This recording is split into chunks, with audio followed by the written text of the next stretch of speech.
അയാളുടെ കാലുകളിലേക്കൊന്ന് നോക്കണം. അവിടെ ഫുട്ബോളിൻ്റെ വസന്തവും ഹേമന്തവും ഒരുപോലെ വരച്ചിട്ടത് കാണാം.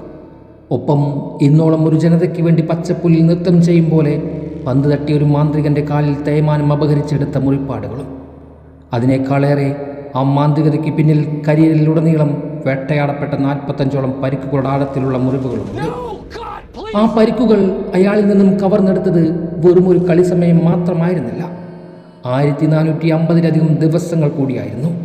ഏകദേശം 250ഓളം അന്താരാഷ്ട്ര ക്ലബ് മത്സരങ്ങൾ.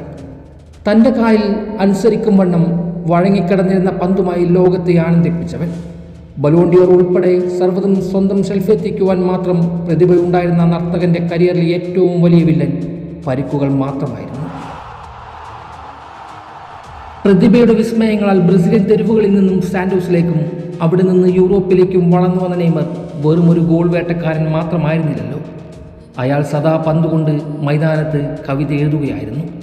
സാന്റോസ് മുതൽ ബാഴ്സയിലും പാരീസിലും റിയാദിലും ആ മഞ്ഞക്കുപ്പായത്തിലും ആ കേളി ശൈലി നന്ദി ആസ്വദിച്ചതാണ് ഈ ലോകം. ദൈവസ്പർശമുള്ള പ്രതിഭ പോൽ എതിരാളികൾ അമ്പരപ്പിക്കുന്ന ഡ്രിബിളുകളും നെറ്റ്മക്കുകളും ചിപ്പുകളും ചോപ്പുകളും റെയിൻബോകളും അങ്ങനെ അസാധ്യമായ പാസുകളും നെയ്മറിനെ മറ്റുള്ളവരിൽ നിന്നും വേറിട്ട് നിർത്തുകയായിരുന്നു. മെസ്സിക്കും റൊണാൾഡോയ്ക്കുമൊപ്പം ഫുട്ബോൾ ലോകത്തിന് നെറുകയിൽ നിൽക്കാൻ ശേഷിയുണ്ടായിരുന്ന ഒറ്റ പേര് മാത്രമേ ഈ ലോകത്തുണ്ടായിരുന്നുള്ളൂ. പരിക്കുകൾ ഓരോ തവണയും അയാളെ വീഴ്ത്തിയപ്പോഴെല്ലാം ലോകം വിചാരിച്ചു ഇനി നെയ്മർ ഇല്ല എന്ന്. എന്നാൽ ബാഴ്സലോണയിൽ PSG-ക്കെതിരെ 2017 നടത്തിയ ഇതിഹാസ സമാനമായ തിരിച്ചുവരവ് നിങ്ങളുടെ ഓർമ്മയിലില്ലേ? മെസ്സിക്ക് പരിക്ക് പറ്റിയ കാലത്ത് ബാഴ്സയെ താഴെ ഇറക്കാതെ സീസണിൽ തൻ്റെ കാലുകളിൽ നൃത്തം ചവിട്ടിയതെല്ലാം ഓർമ്മയിൽ അങ്ങനെ കലങ്ങി മറിയുന്നുമുണ്ട്. 2018-ലെ PSG-ലെ നെയ്മർ അതൊരടങ്ങാ താഴെയായി ഇന്നും ഹൃദയത്തിൽ സൂക്ഷിക്കുന്നുണ്ട്. അന്ന് അയാളുടെ കണങ്കാലിൻ്റെ ചൂടറിഞ്ഞതിൽ ബയേണും ഹാളൻഡും വരെ ഉണ്ടായിരുന്നു. സർവൈശ്വര്യങ്ങൾക്കും ഒടുവിൽ ബ്രസീലിൻ്റെ എക്കാലത്തെ മികച്ച ഗോൾ വേട്ടക്കാരൻ എന്ന പെലെയുടെ റെക്കോർഡ് മറികടന്നപ്പോഴും 2022-ൽ വേൾഡ് കപ്പിൽ ക്രൊയേഷ്യൻ ഡിഫൻസിനെ കീറിമുറിച്ചൊരു വേൾഡ് ക്ലാസ് സമ്മാനിച്ചപ്പോഴും അയാൾ തെളിയിച്ചത് ഒന്ന് മാത്രമായിരുന്നു: പ്രതിഭയെ ചങ്ങലക്കിടാൻ ഒരു പരിക്കിനും ഒരു കാലത്തും സാധിക്കില്ല എന്ന്. പലപ്പോഴും അയാളുടെ വാക്കുകൾക്ക് മുറിച്ചിട്ടാലും മുറികൂടി താൻ തിരികെ വരുമെന്നൊരു സാരം കൂടിയുണ്ടായിരുന്നു. പക്ഷേ വാക്കുകൾ കൊണ്ട് എത്ര വർണ്ണനകൾ നൽകിയാൽ പോലും നെയ്മർ അത്രയ്ക്ക് കഠിന ഹൃദയത്തിന് ഉടമയൊന്നുമായിരുന്നില്ല. അതായിരുന്നു യാഥാർത്ഥ്യം. സ്വയം തോറ്റു കൊടുക്കാൻ ഇഷ്ടമില്ലെങ്കിലും വിധിക്ക് മുന്നിൽ പലതവണ പരാജയപ്പെട്ടവൻ്റെ മുഖത്ത് ചിരി പടരുമ്പോഴും ഉള്ളിൽ കണ്ണീർ കടലായിരുന്നിരിക്കണം. അതും പേറിയാണ് ഇന്നോളം നടന്നതും ഈ ഒടുക്കത്തെ യാത്രയും. അവസാന പോരാട്ടത്തിൻ്റെ വക്കിലാണ് അയാളെന്ന്. ഒടുവിൽ ഇത്തവണ അവസാന നാളുകളിലെല്ലാം അവസാനിപ്പിക്കുവാൻ തീരുമാനിച്ച് ഉറച്ച യാത്രയിൽ മറ്റൊരു വിശ്വവേദി കൂടി വരുന്നുണ്ട്. പക്ഷേ തൻ്റെ ഉടലും ഉയിരും ബലി കൊടുത്ത ആ ജേഴ്സിയിലേക്ക് പോലും എത്താൻ അയാൾക്ക് പോലും പരീക്ഷണങ്ങൾ നേരിടേണ്ടി വന്നു.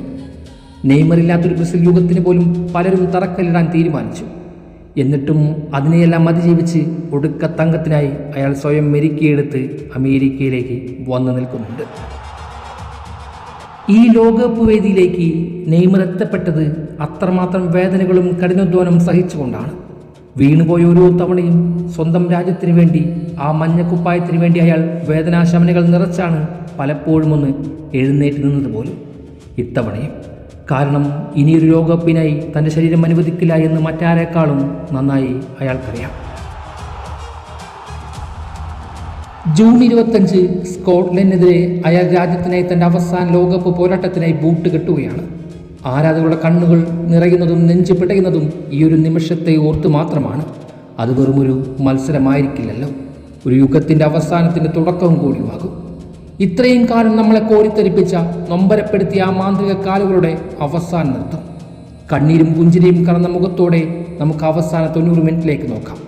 കാരണം അയാൾ പലപ്പോഴും പറയാതെ പറഞ്ഞു വെക്കുന്ന വിരമിക്കൽ ദിനമാണ് ഇങ്ങടുത്തുകൊണ്ടിരിക്കുന്നത്. മനസ്സിലപ്പാടെ ഒരു വിങ്ങലുണ്ട്.